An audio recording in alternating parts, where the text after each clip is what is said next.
पंचपदं नमामि। परहन्तभाष्यर्थं गणहरदेवीः गन्त्यं सबं प्रणमामि भक्तियुक्तो शुद्धनाणमहो वहिं शिरसा इच्छामि भन्ते शुद्धभक्ते काहुषगोकौतशालोचयम् अंगोऽङ्गपौडि पावडि प्रेमं शुद्धपरिमाणोक्तुभुगे चोलिया चेयो शुद्धतय त्वितं कायं शरणिचकाल हंचेमि पूजेमि वन्दामि डोंशामि दुःखको कमको बोहिलाओ शुगीगमनं समाहिमनं जिनगुण संपत्ति हो मज्जम अथ पौर्वाणिक्ष्वाध्याय वेलायां श्री आचार्य भक्ति कायोश्याम।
सुजलनिपार्केभ्यः शुभनमतिभ्यो नापटुमतेभ्यः शुचिरतपोनिधेभ्यो नमो गुरुभ्यो गुरुगुरुभ्यो छत्तीसगुण समके पंचविहाचार करण संदर्शेष श्रावण कुशले तमाहिरे सदानंद गुरु भक्ति संचमेण यतरंते संसार सायरम घोरम छिन्नते अट्ठकमं च मनमरणं पायन्ति ये नित्यमृत मंत्र होम निरता ध्यानाग्निहोत्राकुला षट्कर्माभिरतास्तपोधन साधु क्रिया साधवा शीलप्रावरणा गुणप्रहरणा चंद्रार्कते ज्योतिका मोक्षद्वार कपाट पाटन वटा प्रेरणन्तु मां साधुवा गुरुवा पांतो नो नित्यं ज्ञान दर्शन नायक चारित्राणो गंभीरा मोक्ष मार्गोपदेशका इच्छामि भन्ते आयिर्भक्ते कावशको कौतशालोचे शमिणान् समुद्रसं समिचे जुत्ताणं पंचविहाचारणं आयरणं नायराधिसणावदेशाणं वज्रायाणं त्रियाणगुणपालनरयाणं शविशाहुणं शयनिचकालमञ्चेमि पूजेमि वन्दामि ढूंढामि दुःखको कमको बोहिलाओ शुगमनं समाहिमनं जिनगुण संपत्ति हो मज्जम। नमः श्री वर्धमानाय निर्धूत कलिलात्मनि शालोकानां त्रिलोकानां यद्विद्या दर्पणायते।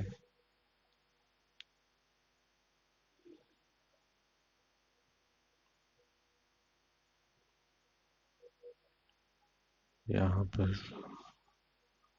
भाव परिवर्तन के विषय में अपन कल चर्चा कर रहे थे। भाव परिवर्तन की मुख्यता आयु कर्म से हुआ करती है।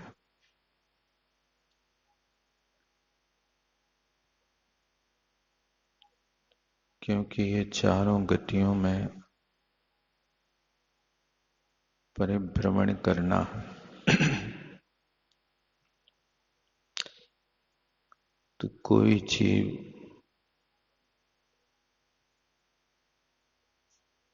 अंतर मुहूर्त की उम्र को लेकर के उत्पन्न हुआ,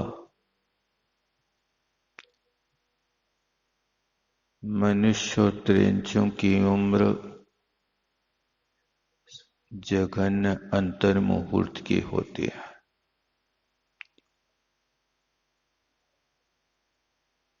एक ऐसे मनुष्य होते हैं कि जिन मनुष्यों को लब्ध पर्याप्तक मनुष्य कहता है, और वो लब्ध पर्याप्तक मनुष्य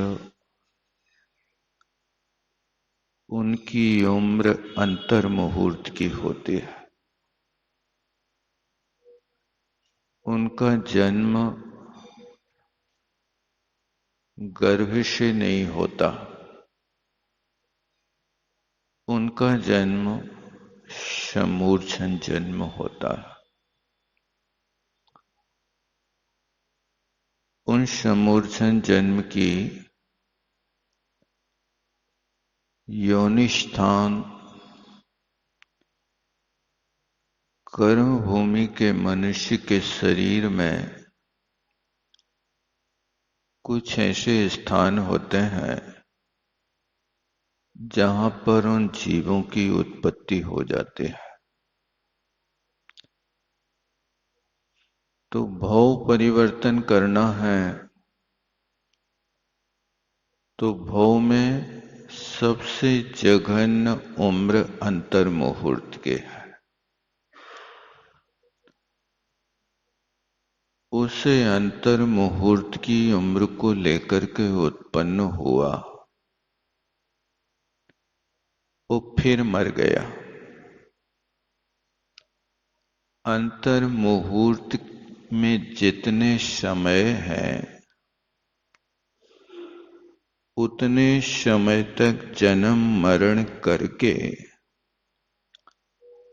अब दोबारा उसका परिवर्तन में जोड़ करना है। तो जब उस जीव की उम्र एक अंतर मुहूर्त और एक समय की हो तो फिर वो परावर्तन में जुड़ जाएगी। और यदि उस जीव की उम्र अंतर मुहूर्त से ज्यादा हो गई तो फिर वो परावर्तन के बाहर हो जाएगी, उसमें काउंटिंग नहीं होगी। अब उसको ऐसा परिणाम कब बनेगा अपने जीवन में कि जिन परिणामों के माध्यम से वो फिर अंतर मुहूर्त और एक समय की स्थिति बना ले। ऐसे अनेक भवों को धारण कर लेता है, तब फिर कभी ऐसा अवसर आता है कि वो एक समय अंतर मुहूर्त की स्थिति बंद करता है। ऐसा एक एक समय की स्थिति बढ़ाते बढ़ाते वो 1,00,00,000 वर्ष पूर्व की आयु बनाएगा। 1,00,00,000 वर्ष पूर्व समझते क्या कहलाता? 1,00,00,000 में 1,00,00,000 का गुणा करो, उसका जो गुणनफल आए उस गुणनफल का नाम पूर्व होता, 1,00,00,000 वर्ष पूर्व होता है। ऐसी 1,00,00,000 वर्ष पूर्व की उम्र वो पूरी एक एक समय बढ़ाते बढ़ाते कर्म भूमि की स्थिति करेगा। अब वो कर्म भूमि जब 1,00,00,000 वर्ष पूर्व कर ले, अब आगे विकास करेगा। 1,00,00,000 वर्ष पूर्व एक समय, अब 1,00,00,000 वर्ष पूर्व एक समय की जिस जीव की उम्र होगी उसको कर्म भूमि में उत्पन्न नहीं होने देंगे। उसको भोग भूमि का मनुष्य बनाएंगे या त्रेंच बनाएंगे। अब भोग भूमि से मरा एक कोटि वर्ष पूर्व और एक समय की उम्र को लेकर के ये भोग भूमि की सबसे जघन्य उम्र होती है। और ये जघन्य उम्र वहां पर जघन्य भोग भूमि में होती। भोग भूमियां तीन प्रकार के हैं, जघन्य भोग भूमि, मध्यम भोग भूमि, उत्तम भोग भूमि। दूसरी चीज ये है कि भोग भूमि के मनुष्य की आयु का बंध हर किसी को नहीं होता। भोग भूमि का मनुष्य बनेगा तो वो जीव बनेगा जो कर्म भूमि में होगा। और कर्म भूमि का मनुष्य भी तब भोग भूमि में उत्पन्न होगा जब मुनि को आहार दान देगा। जिस जीव ने कर्म भूमि में रह करके मुनि को आहार दान दिया लेकिन सम्यक दर्शन प्राप्त नहीं कर पाया, तो वो जीव भोग भूमि में उत्पन्न होगा और आहार दान देते समय उसको सम्यक दर्शन हो गया तो फिर भोग भूमि में उत्पन्न नहीं होगा, वो देव गति को प्राप्त होगा। धवला जी में वीरसेन महाराज ने प्रश्न किया, भगवान देव गति के जीव भोग भूमि में क्यों नहीं उत्पन्न होते हैं? इन मनुष्यों को, त्रेंचों को भी इनको भोग भूमि में उत्पन्न कराना चाहिए। तब उनने कहा, देवानाम आहार दाना भावो, देव गति के जीव आहार दान नहीं दे सकते, और जो आहार दान नहीं दे सकता उसको भोग भूमि नहीं मिल सकती। एक और अपवाद है कि आहार दान नहीं दिया, लेकिन जिस जीव ने पहले मनुष्य आयु का बंध कर लिया और उस जीव ने छायक सम्यक दर्शन प्राप्त कर लिया, अब भले ही अपने जीवन में आहार दान ना देवे, अब वो भोग भूमि में ही उत्पन्न होगा, दूसरी जगह उत्पन्न नहीं होगा। ये दो कारणों से भोग भूमि की प्राप्ति होती है, अन्यथा भोग भूमि की प्राप्ति नहीं होती है। अब वो एक कोटि वर्ष पूर्व से लेकर एक समय की स्थिति बांधी, वहां रहा, वहां से मर करके देवगति में गया। भोग भूमि का मनुष्य नियम से मर के देवगति में जाता है और देवगति से मर करके फिर भले ही कहीं चला जाए उसका कोई ठिकाना नहीं। अब वहां से फिर एक एक समय की स्थिति बढ़ाते हुए पूरे एक पल की उम्र भोगेगा, उसका नाम जघन्य भोग भूमि का एक परावर्तन, भव परावर्तन। फिर एक पल और एक समय की स्थिति को पाएगा और जाकर के फिर वहां मध्यम भोग भूमि की जघन्य आयु को पाएगा। ऐसे असंख्याते बार उस भोग भूमि में जाना, एक एक समय की उम्र बढ़ाना और फिर उसके बाद 2 पल्ले की आयु, फिर 2 पल्ले की पूरी करके तीसरे पल्ले में प्रवेश करना। ऐसे उत्कृष्ट 3 पल तक एक एक समय की स्थिति बढ़ाते बढ़ाते अनंत भव बीच में हो जाता है। तब जाकर के एक त्रेंच गति संबंधी परावर्तन उसका हुआ। इसी तरह मनुष्य के साथ होता, और नरक में गया तो नरक की जघन्य उम्र 10,000 वर्ष की है। उस 10,000 वर्ष की उम्र के जितने समय हैं उतनी बार वो मरा और जिया। उसके बाद फिर जब नरक में जाएगा तो 10,000 वर्ष और एक समय की उम्र मिलेगी तो उसके नरक का परिवर्तन होगा। और नरक से कोई जीव नरक नहीं जाता, नरक से निकल करके। नरक से निकलेगा तो मनुष्य त्रेंच बनेगा, फिर वो नरक में जाएगा। अब उसने यदि नरक से निकल करके मान लो 11,000 वर्ष की उम्र बना ली तो फिर वो उसका परावर्तन में नहीं जुड़ेगा।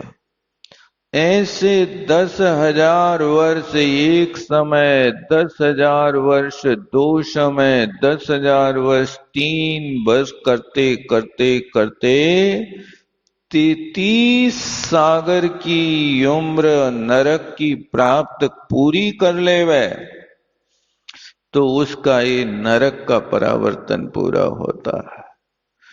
और देवगति में भी इसी तरह जघन्य उम्र देवों की 10,000 वर्ष की, और वो 10,000 वर्ष एक समय, 10,000 वर्ष दो समय की स्थिति करते करते देवगति में 31 सागर की आयु को पूरी कर ले।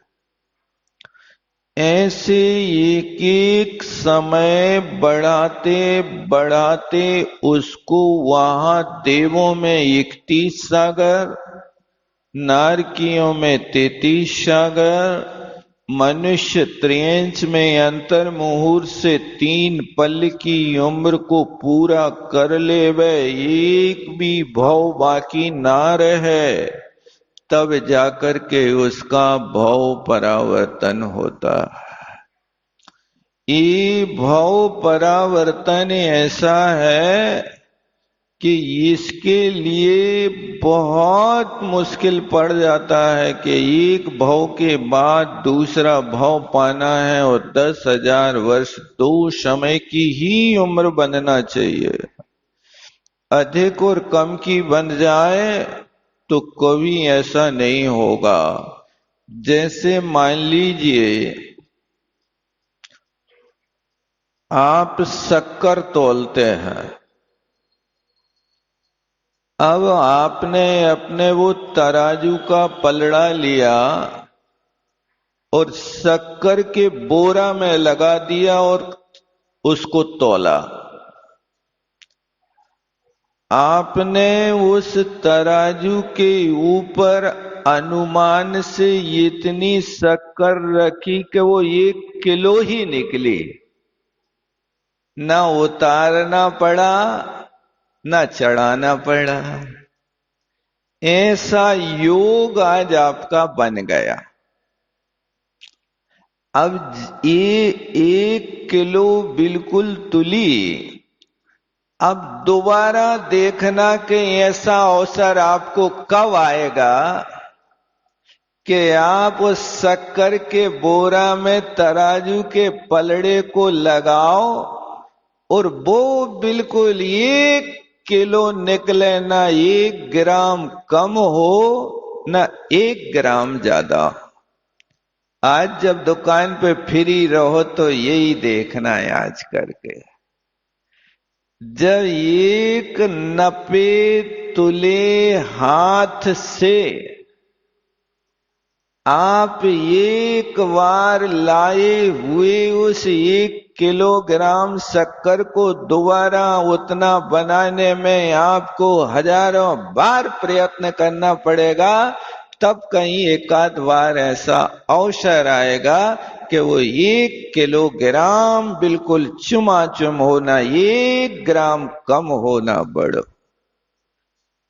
आप इसका अनुभव कर लेना। तो जितना समय आपको 1 किलो शक्कर को दोबारा 1 किलो उठाने में लगा, ऐसा ही एक भव पाने के बाद अब वो 10,000 और एक समय की उम्र मिले, न 2 समय होवे न 2 समय कम होवे, ठीक 10,000 2 समय की उम्र मिल जाए तो तुम्हारी देव गति के परावर्तन में वो भव जुड़ जाए, अन्यथा खाली चला जाए। ऐसे अनंत भाव व्यतीत हो गए, क्योंकि योग और कसाय ये दोनों चीजें हमेशा एक सी नहीं बनी रहती हैं। कसाय की ये विशेषता है कि हमारी इच्छा के प्रतिकूल कहीं भी द्रव्य क्षेत्र काल मिला, हमारी कसाय भड़क जाती है, बहुत जल्दी भड़कती है। आप पढ़ते हैं, प्रतिकूल संयोगों में क्रोधित होकर संसार बढ़ाया है। ये पंक्ति आप पूजा में पढ़ते हैं, भगवान को सुना देते हैं, लेकिन इस पंक्ति पे कभी विचार नहीं किया होगा आपने कि प्रतिकूल संयोगों में, प्रतिकूल संयोग हमारी आत्मा के द्रव्य गुण पर्याय से बिल्कुल पृथक हैं, उनका कोई संबंध नहीं है। वो सामने वाला व्यक्ति आया, आप पूजा कर रहे थे अभिषेक शांति धारा करके, अब तीसरा कोई व्यक्ति आया, अब उसने भगवान के चरण छू ले। अब तुम्हारे यहां नियम बना के शांति धारा के बाद कोई चरण न छुए भगवान के। अब उसे अनजान व्यक्ति ने तो अपने मन को संतोष दिया कि हे भगवान, आज मैं अभिषेक नहीं कर पाया, इसलिए आपके चरण छू करके ही मैं मान लेता हूं कि मैंने सब कुछ कर लिया, क्योंकि मेरी तो एक पक्की धारणा है, पावन पाणी हो गए तुम चरण स्पर्शते, मेरे हाथ पवित्र हो गए तुम्हारे चरणों के स्पर्श से,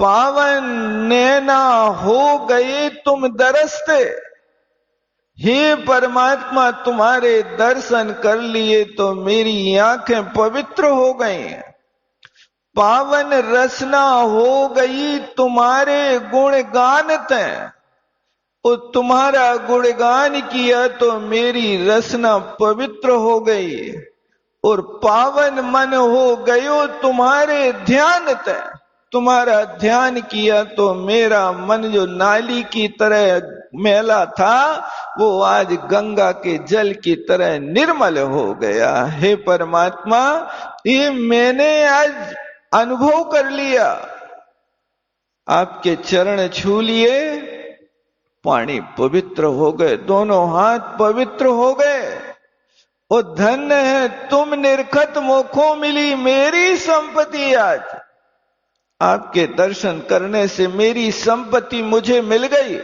ये देखो कितनी गहरी पंक्ति है, तुम्हें कभी मिली आज तक के नहीं मिली आपको अपनी संपत्ति? भगवान के दर्शन करते 50 वर्ष हो गए, पंक्ति तो पढ़ते हैं, लेकिन वो भक्त कहता है कि तुम निर्खत मुझको मिली मेरी संपत्ति, आज आपके दर्शन करते ही मुझे अपनी संपत्ति मिल गई। हे परमात्मा, कौन सी संपत्ति मिल गई?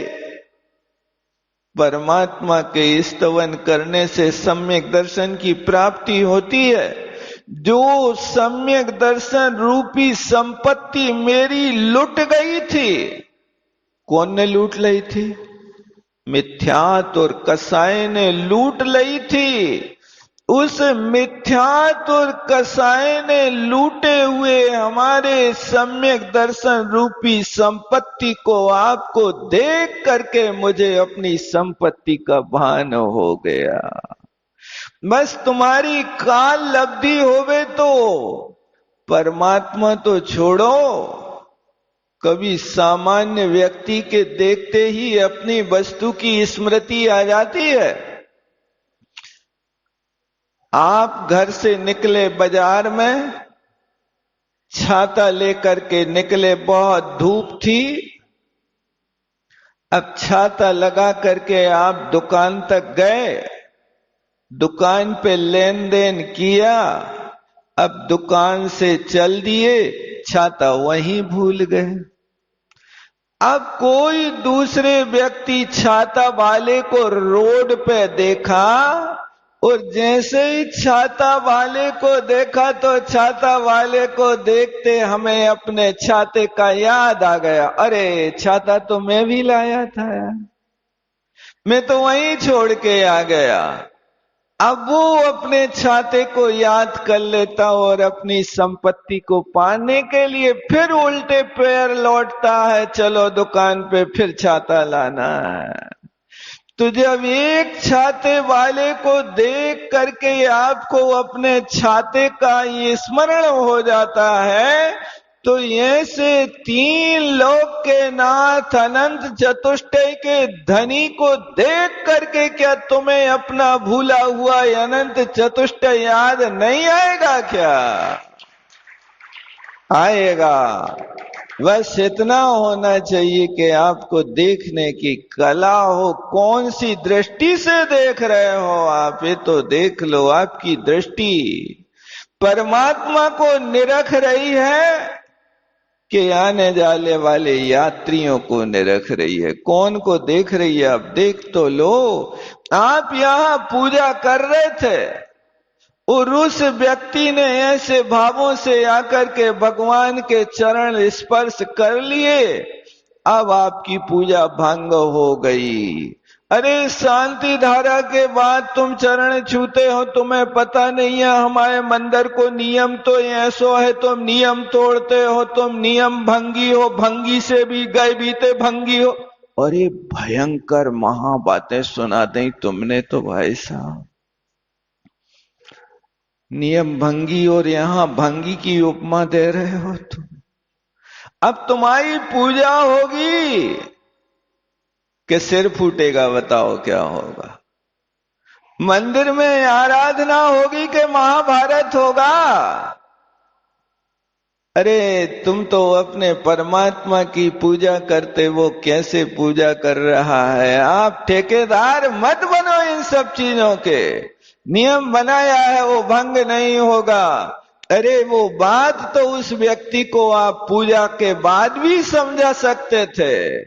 जो नाराजी से समझाया वो हंस के भी समझा सकते थे। तुम्हारी शान घट जाती कि रुतबा घट गया होता। जो गुस्से में कहा तुमने वो हंस करके कहा होता, तो सामने वाला व्यक्ति तुम्हारा भक्त बन जाता। लेकिन हम ये नहीं कह सकते। हम उसी समय ईंट का जवाब पत्थर से देंगे। भले ही मेरी पूजा बिगड़ जाए और उस भक्त का भाव बिगड़ जाए कि भगवान ऐसे ठेकेदारों के मंदिरों में अब तो नहीं आएंगे, हम कान पकड़ते हैं। भले ही हम यहां से छोड़ करके बासौदा से बरेठ चले जाएं, चौंदा चले जाएं, उदयपुर चले जाएं, वहीं पूजा करेंगे, अब यहां तो नहीं करेंगे। मत ठुकराओ, गले लगाओ। ये भाव परिवर्तन बनाना है कि बिगाड़ना है? क्या करना है? ये तुम्हारे भाव परिवर्तन को बढ़ाने वाले काम हैं। इनसे भाव परिवर्तन सुधरेगा नहीं। आप थोड़ी देर के लिए तो मंदिर आए हो, और मंदिर आकर के आप तो भगवान से पहले ही प्रतिज्ञा कर रहे हैं कि हे परमात्मा, मोरी तो से बनी ताते करत पुकार। मैं अपनी बिगड़ी बनाने के लिए आया हूं और मेरा काम बनेगा तो आपसे ही बनेगा हे परमात्मा। और आप ऐसी बात कह करके वहां पर भगवान को छोड़ रहे हो, दूसरे सामने वाले के भाव बिगाड़ रहे हो और अपने परिणाम बिगाड़ रहे हो। क्या कर रहे हो? आप अपना काम करो। इसलिए आचार्यों ने कहा है कि आप जब आवश्यक करो तो मौन से करो, भगवान की पूजा करो तो मौन से करो। मौन का जीवन अलौकिक होता है। इसलिए किसी ने बहुत प्यारा लिखा, भाई साहब, जीवन जीना मौन से, मतलब रोटी नौन से। दोष न देखो नैन से, धर्म करो चैन से। मतलब रोटी नौन से। आप तो मतलब अपना सिर्फ उतना करो, जीवन जीना है तो मौन से जियो। आज की दुनिया मौन से नहीं, लोन से जी रही है। लोन चाहिए, हर चीज में लोन मिल रहा है। आज तो बताओ तुम्हें क्या चाहना है? मोटरसाइकिल खरीदने, ले लो लोन से। लड़का को पढ़ाने, ले लो लोन। दुकान खोलने, ले लो लोन। शादी कराने, ले लो लोन। हर चीज में लोन। जैसे आपके यहां नमक हर वस्तु में डाला जाता, आज के समय में हर काम के लिए लोन मिल रहा है। याद रखना, जीवन जीना मौन से, सुखी रहना है। तो भी जानते थे आचार्य महाराज कि तुम 24 घंटे मौन नहीं रह पाओ। तो उन्होंने कहा कि अपने आवश्यक जब करो तब मौन से रहो। जितने भी काम करते हो, आत्म कल्याण के, शरीर भरण पोषण के, तो पूजा पाठ तो मौन से करना, लेकिन भोजन भी मौन से करना। संभव है कि असंभव है? कर लेते मौन से? बहुत कठिन है भाई साहब। मैं पूछता हूं कि सिर्फ आज इतना ध्यान रखना कि भोजन करते समय कितनी बार बोले और किस किस चीज की याचना करने के लिए हम भिखारी बने। आज थोड़ा सा कठिन तो लग रहा होगा, बुरा नहीं मान जाना। अरे मांगने का नाम तो भीख है। क्या मांग रहे? चुटकी भर नमक मांग रहे, भीख दे दो, नौन नहीं डालो दाल में। उस चुटकी भर नौन के लाने तुमने मौन तोड़ दो।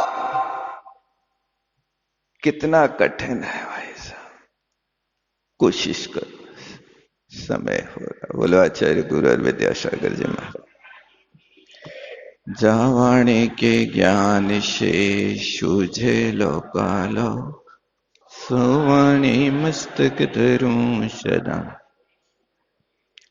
हे जिन वाणी भारती, तो जपो दिन रैन। जो तेरो शरणागत, सो पावे सुख चैन। देव भजो अरहंत को, गुरु सेवो निर्ग्रंथ। दया धर्म पालो सदा।